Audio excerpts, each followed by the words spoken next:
Maka insya Allah Indonesia ini atau Nusantara ini akan menjadi qiblatul muslimin fit thaqafah wal hadarah. Kiblatnya orang Islam bukan kiblat sholat. Jangan salah paham, bukan kiblat sholat. Sholat Mekah, Ka'bah. Kiblat peradaban, kiblat budaya, kiblat karakter, kiblat jati diri. Insya Allah yang akan jadi contoh Indonesia, umat Muhammad. Indonesianya Nahdlatul Ulama.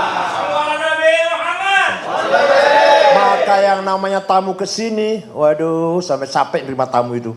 Semua dubes datang. Syekhul Azhar, Grand Syekh Al Azhar datang. Orang Syiah datang, Sunni datang. Negara-negara Islam datang semua. Amerika, Australia, Inggris semua datang ke sini dubes-dubesnya. Ya Allah, kenapa? Mereka menarik, NU itu menarik. Apa menariknya apa? Apa yang paling menarik bagi mereka? Di mana-mana yang namanya mayoritas pasti nginjak minoritas. Di mana-mana. Partai terbesar nginjak partai kecil, suku besar nginjak suku kecil. Apalagi kelompok besar menginjak kelompok kecil. NU beda. NU walaupun besar justru melindungi yang kecil. Setiap Natal Banser jaga gereja. Bukan apa-apa. Karena kita terpanggil melindungi minoritas. Melindungi orang yang lagi ketakutan lah. Lagi kekhawatiran, lagi ada deg-degan, khawatir. Ayo kita lindungi. Gitu. Jadi satu-satunya di dunia ini ada kelompok besar tapi tidak nginjak yang kecil. Yaitu NU. Justru melindungi, memprotek, melindungi yang kecil. Ini prinsip kita seperti Nabi Muhammad dulu waktu di Madinah. Muslimin melindungi non-muslim. Waktu di Madinah itu Yahudi dilindungi. Malah ada perjanjian yang Nabi Muhammad melindungi Nasara Najran. Orang Kristen di kota Najran dilindungi, diberi kebebasan. Bahkan ketika membangun gereja, orang Islam silahkan membantu. Itu gak saya bawa tagnya, gak saya bawa, ada itu tagnya itu. Wathiqah Najran. Bukan Wathiqah Madinah, ada lagi. Wathiqah Najran. Di Najran pusatnya Kristen waktu itu di Jazirah Arabia. Itu mendapat perlindungan, kebebasan, protek dari Nabi Muhammad. Bahkan ketika ada bangun gereja dan rupanya butuh bantuan, silahkan orang umat Islam membantu. Ya Allah. Nabi Muhammad dawuh pada Sayyidina Umar. Umar, Islam nanti akan tersebar sampai ke Mesir berkat perjuanganmu Umar.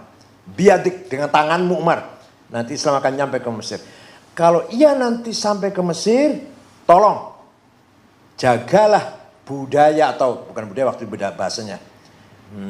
Tradisinya atau bukan kepercayaannya saudara-saudara Maria. Apa? Artinya orang Kristen Koptik, Ortodok Koptik dengan segala akidahnya, budayanya, eksistensinya harus dilindungi.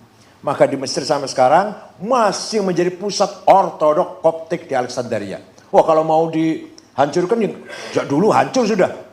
Islam pernah berkuasa di Mesir luar biasa kok.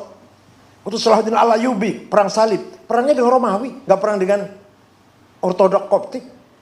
Nggak diganggu sama sekali.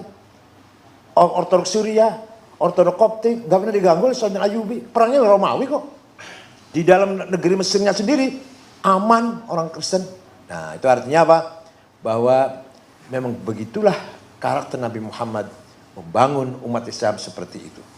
Wala tasubbul ladzina yad'una min dunillah fayasubbu adban bighairi ilm kadzalika zayyana likulli ummatin amalahum.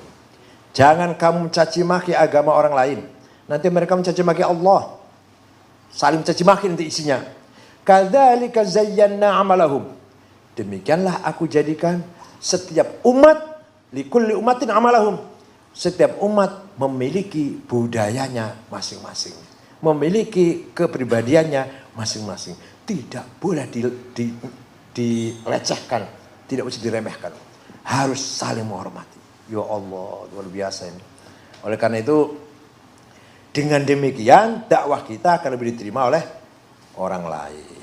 Kita ini tengah-tengah antara Tiongkok dan Australia. Dua negara besar ini. Australia negara yang kuat senjatanya, Tiongkok yang kuat segalanya. Kalau kita tidak pandai-pandai membawa sikap kita yang moderat, yang toleran, yang menghormati satu sama lain, sudah menjadi sasaran tembak oleh Cina, oleh Tiongkok atau Australia. tapi kita menjaga mengawal eksistensi umat Islam Indonesia dengan sikap moderat, sikap toleran, sikap yang menjunjung tinggi persaudaraan, damai, ta'awun, tafahum, taqarub, saling pengertian, saling menghormati, dan saling gotong royong, saling menghargai. Maka RRC penuh hormat dengan NU, Australia penuh hormat dengan NU.